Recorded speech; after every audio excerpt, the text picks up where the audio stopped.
house music. Things gon' change when I really hit the field. Undefeated chance, man, you know what's the deal. Tryna find a kid, I'm in the field doing drills. Boy, you just a sucker, you ain't never keep it real. 3 rings in my hand, I'm a warrior to the max. When I hang it up, they gon' have to give me plaques. Step up in the building and I only bring the facts. When I make a highlight, they gon' replay, run it back. Okay, always locked in, I don't got time to lax. Saying he the best, he could take a lap. Batted 1,000 when you check the stats. Boy, is you ready? You ain't gotta ask.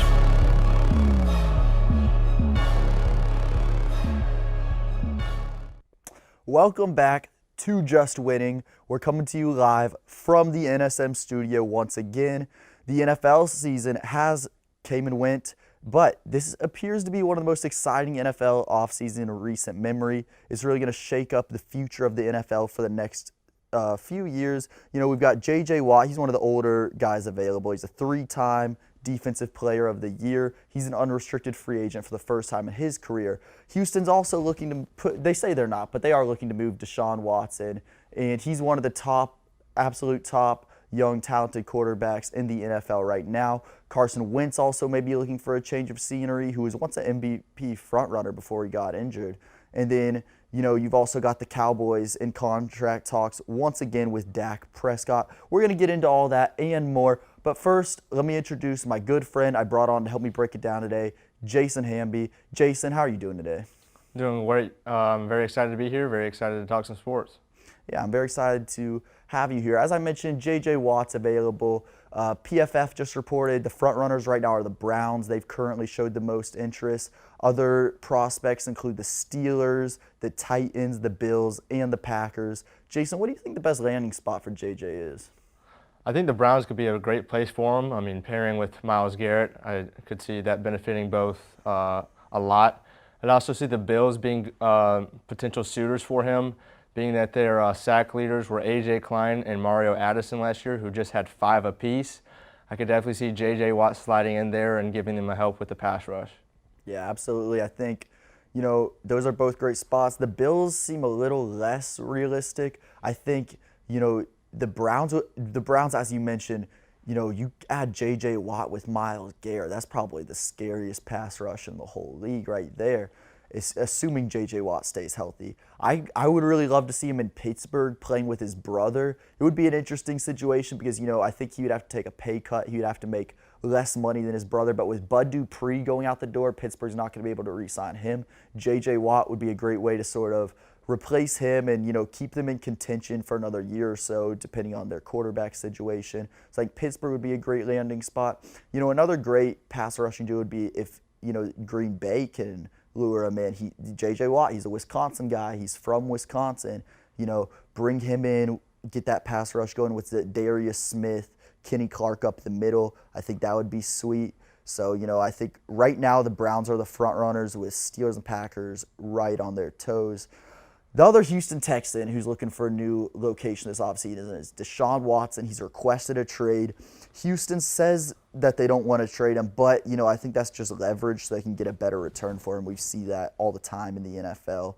Jason, what do you think the best landing spot for Deshaun is?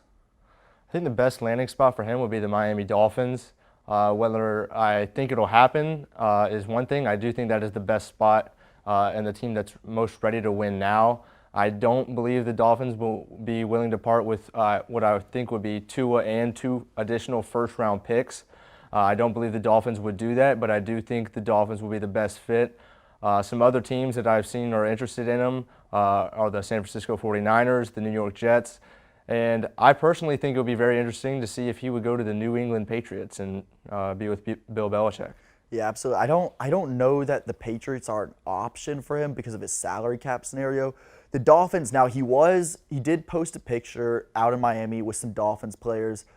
If you're the Dolphins, I just don't see why you'd give up such a high cost again when you just invested so much capital into Tua Tagovailoa. I think if you're the Dolphins, you know, you're already in on Tua, stick to him. You know, he had some bad moments this year, but I think he shows a lot of promise with his arm talent. So I really think Miami, not the best spot. Maybe for Watson, it's a good landing spot, but not for the Miami Dolphins. So I'd rule that out right now. I think the New York Jets are a little more realistic. They have the right capital. They can pay the right price. So right now, I have Deshaun Watson going to the New York Jets. I don't know that I can see him playing better than he did with Houston, but I do think he ends up with the New York Jets. And I think it's important to note that Watson has a no trade clause, so this will have to be ran by him no matter what. And also, more importantly, we can't forget how good this guy is when we're talking about him all the time. I mean, you took away DeAndre Hopkins, arguably the best receiver in the league, and then Watson had a career year. 4,800 passing yards, 33 touchdowns, 7 interceptions. With Brandon Cooks as his wide receiver 1, this guy is a top 5 quarterback, and there's no doubt about it. There's no doubt about he is a top 5 talent. You know, I said that on the NFL preview show when I revealed my top 10 quarterbacks. He's a top 5 talent, but, you know, the way he's behaving, acting like he's bigger than the organization, these are the kind of things that come back to ruin guys' careers, especially, you know, you force your way out. You end up at a place like the Jets because, you know, New York has a lot of allure.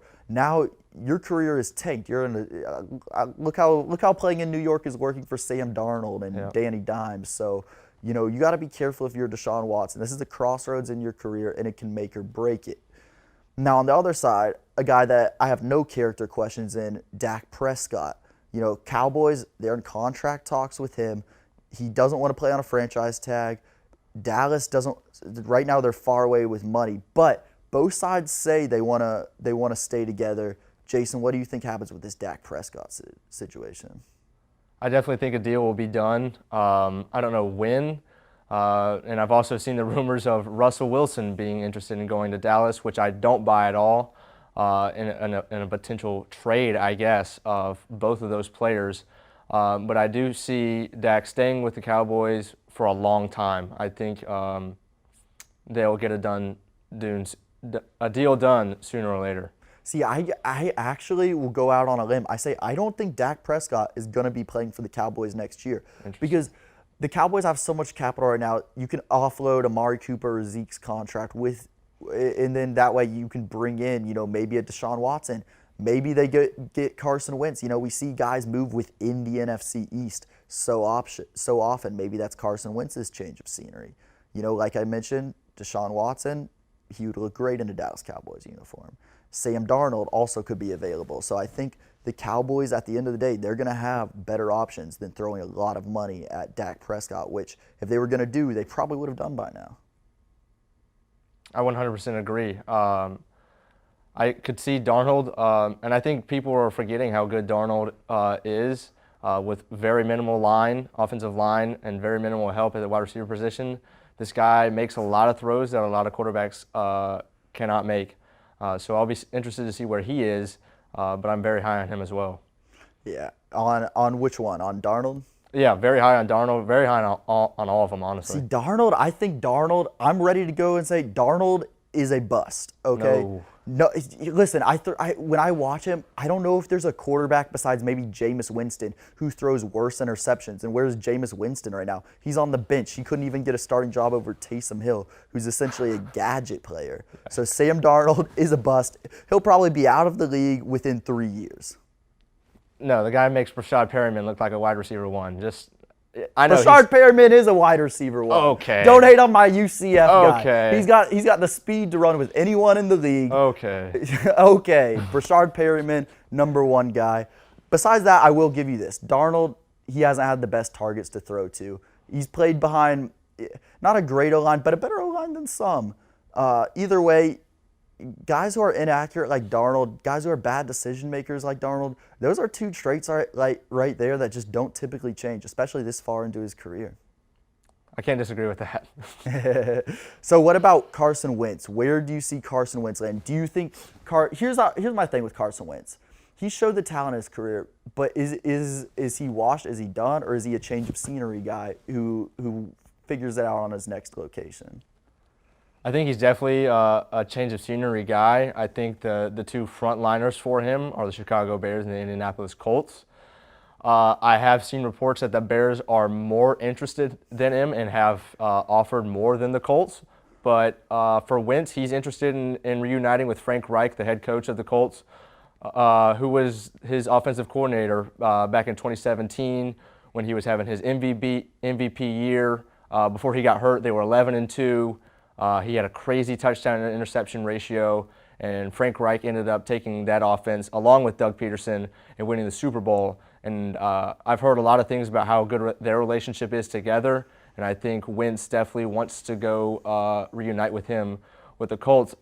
From the Bears' perspective, obviously, like I said, they wanted him more, but with Wentz, he only has 1 year left on his deal, so they don't want to, give a lot trade-wise and only have him for 1 more year.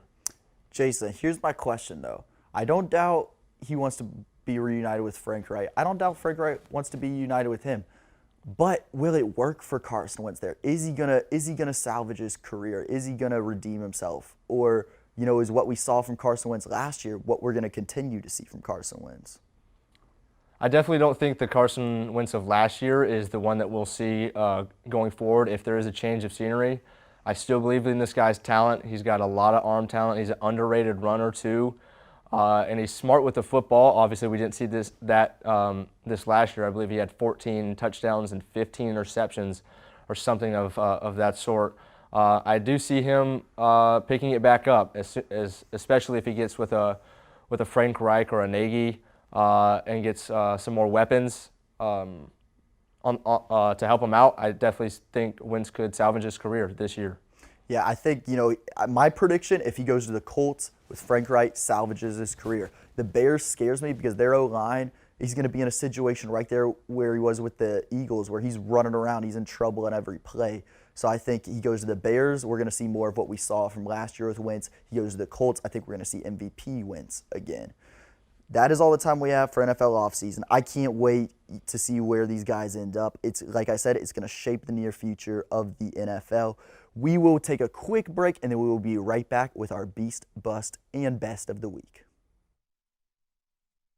I've already had a good week. This you gonna get an L, Sean. I've never been 0-2 in any fantasy league of records that I've been in, and it ain't gonna start this week. I promise you.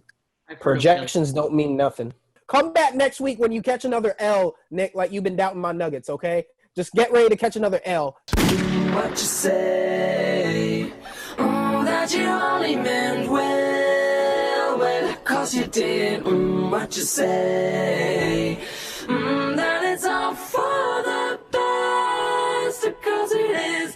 What you say? That it's just what we need. You decided this. What you say?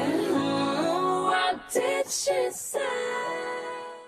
I am absolutely flabbergasted and shocked, frankly, that the Rams are the underdogs. I say the Rams win at +2.5. It's not even close. Bet the house on the Rams. The Bills lose this one. I don't know why. It confuses me. I don't know.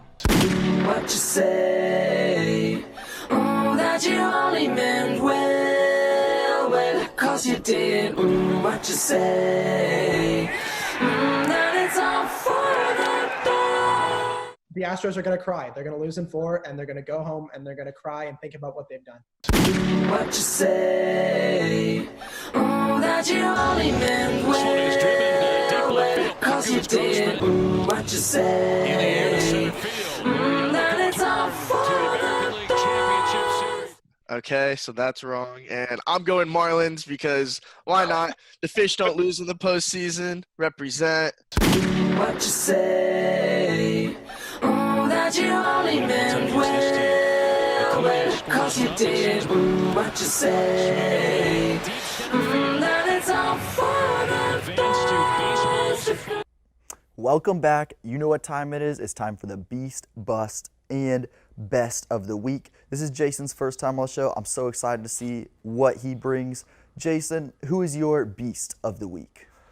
My Beast of the Week has to be Steph Curry, averaging 33.4 points a game over his last 5 games in the last week.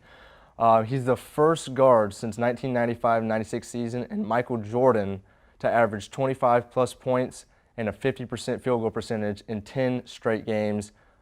He's literally putting on a clinic, especially offensively, over this last week. And to go along with those points, he's averaging just under 5 rebounds and 5 assists, 4.8. to go along with those points. Absolutely, man. That's such a good beast this week. It's so great to see Steph Curry back playing at such a high level because, last year we didn't get to see that. He was injured. He basically took the year off. Now he's back playing at that great MVP level. He's one of the all-time greats, so we got to enjoy watching him while we can. My beast of the week, I'm going with the new UCF head coach, Gus Malzahn. Jason, you're a Georgia guy. I'm an Alabama guy. This guy's caused us a lot of pain in our lives, but now we're both UCF guys. He's a UCF guy too, and I'm so excited for this new era. This guy, he kept his job so long in the SEC West for a reason. That's the highest level in college football. It's the hardest place to coach. It's the hardest place to keep a job, and he had a very high level of success there. So I'm super excited to see what he brings to UCF. Yeah, I would have never imagined rooting for this guy, as much pain as he's caused me. But like you said, competing with Georgia and Bama every year and keeping your job, as long as he did, is very impressive. I think this is a big upgrade over Josh Heupel, especially in recruiting. Something that Heupel couldn't do that Malzahn can. Just point to all the guys in the NFL that he coached. He's got a lot more than Heupel and even Scott Frost did before him. A lot of guys in the NFL that he's coached. I think this is a big upgrade, and I'm excited to see the kind of players that he can pull in. Absolutely, man. He can pull it. He can point to the guys that he sent to the NFL. And let me remind you, this is the guy who brought the up-tempo, the RPO, to the SEC. I remember how mad it would make Nick Saban. Nick Saban literally tried to manipulate the rules to stop this guy. Now this guy is going to be coaching in the bounce house. I could not be more excited. Jason, who is your bust of the week? For my bust of the week, I gotta give it to the MLB Instagram account for its recent blasphemy of putting the Braves fourth in the division and winning only 82 games in their 2021 predictions. I mean, this is just crazy. Fourth in division, going 82-80 when they were one win away from the World Series. Their winning percentage was out of this world last year. They didn't have their ace. They're bringing back their ace, Mike Soroka. They're bringing back Marcell Ozuna. They still have Freddie Freeman and Acuna. And we're going to say they're going to win 82 games and come in fourth in the division behind the Mets, Phillies, and Nationals. That's a bust. That's the definition of a bust. That's a huge bust. You're running the Instagram account. What are you doing? What are we doing? Get it right. They pay you the big bucks for a reason, okay? My bust of the week, I'm going with the entire city of Houston, okay? A year ago, we have the Astros stealing signs. Now we move into this year, and the city of Houston's two promising teams no longer are so promising. The Houston Texans, they this time last year, they were getting Deshaun Watson's contract extension. It looked like this was their guy for the future. The future looked bright. It looked great. They had DeAndre Hopkins with Deshaun Watson, okay? Now they don't have DeAndre Hopkins. They don't have J.J. Watt. Deshaun Watson's out the door. The year after signing this extension, and then you go over into the NBA. No more James Harden. Last night, they lost to Russell Westbrook and the Wizards, which is a team that appears to be tanking. So the whole entire city of Houston, you are my bust of the week. You could be my best bust of the year. You are my bust forever. I'm so sorry to the fans of Houston. As J.J. Watt said, you all deserve better. I'm not sorry about it at all. I mean, they got a World Series out of a cheating scandal, so they got their due. Now they can have their couple years to suffer like some of the other fan bases. But Jason, imagine being a Texans fan right now. Last year, you were probably buying your Deshaun Watson jersey. You're saying this is our guy for the future. He's a top 5 quarterback in the NFL, and now he's not even going to be on your roster. I mean, I'm a Jags fan. Like, I'm used to this kind of state of having no idea what the future holds. Jason, here's the thing. Imagine this. You're a Jags fan. You guys get Trevor Lawrence. He looks great. He looks like a top 5 quarterback. You signed him to a big extension. Yes, this is your guy for the future. You finally got the franchise QB. Now a year later, you're trying to trade him. Put yourself in their shoes. How do you think that feels? Definitely wouldn't feel good. But, no, it wouldn't. Yeah, but like I said, this is a state that I've come to know well. And I'm glad that, they're our division rival, and they're kind of getting a taste of it now. So. All right, well, let me ask you this, Jason, for the sake of all the Houston Texan fans. What is your best advice for coping with an organization like this situation? How have you coped as a Jags fan? What's your number one staple for coping with a tanking organization?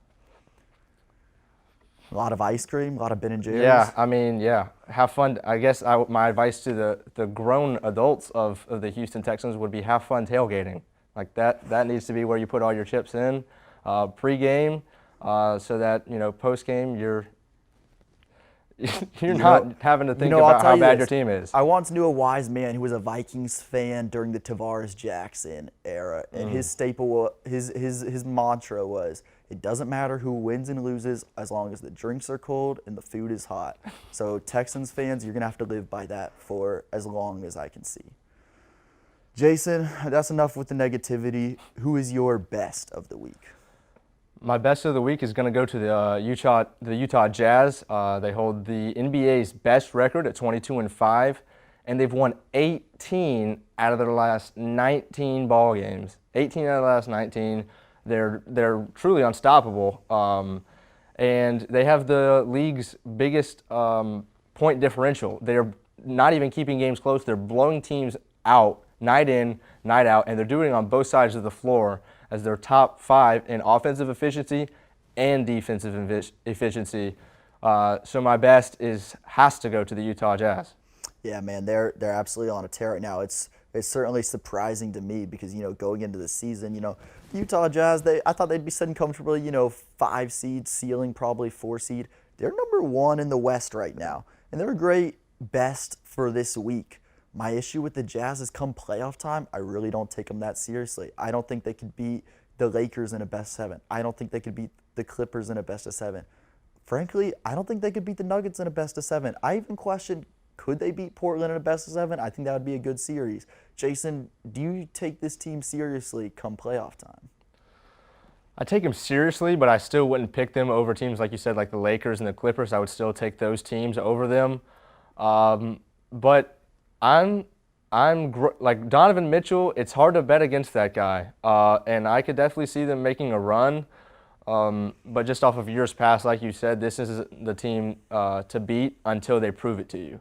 Yeah, absolutely. Donovan Mitchell, so far he's been a fringe guy as far as, in the NBA, we're always talking about who's the Batman, who's the Robin. So far he's looked like a Robin, like his ceiling is being the second best guy on a championship team. Maybe he's made that jump. I remember, just about a month ago, Shaq was calling him out in a post-game interview saying, Donovan Mitchell, you're not that guy. You haven't made that jump yet. We're going to find out come playing time. Has he made that jump? Personally, you said it's hard to bet against Donovan Mitchell. Right now, I'm going to bet against Donovan Mitchell. I don't think he is that guy. I don't think the Utah Jazz are serious contenders at this moment. And I don't think they will be. I don't think they will be unless they bring in a guy alongside Mitchell who is a serious Batman and Donovan Mitchell is the Robin. What if they bring in Bradley Beal? If they bring in Bradley Beal, well, you've got 3 Robins on that team. Here's the thing: if you bring in Bradley Beal, you've got a good team. They're probably sitting about where they are. But are you going to pick them in a best of 7 against LeBron James and Anthony Davis? I think you'd be a fool to pick Donovan Mitchell and Bradley Beal over LeBron James and Anthony Davis. I couldn't do that. I agree. I would still probably pick the Lakers, but I think it would be very interesting to see if they did get him. Yeah, even the Clippers. You got Kawhi Leonard.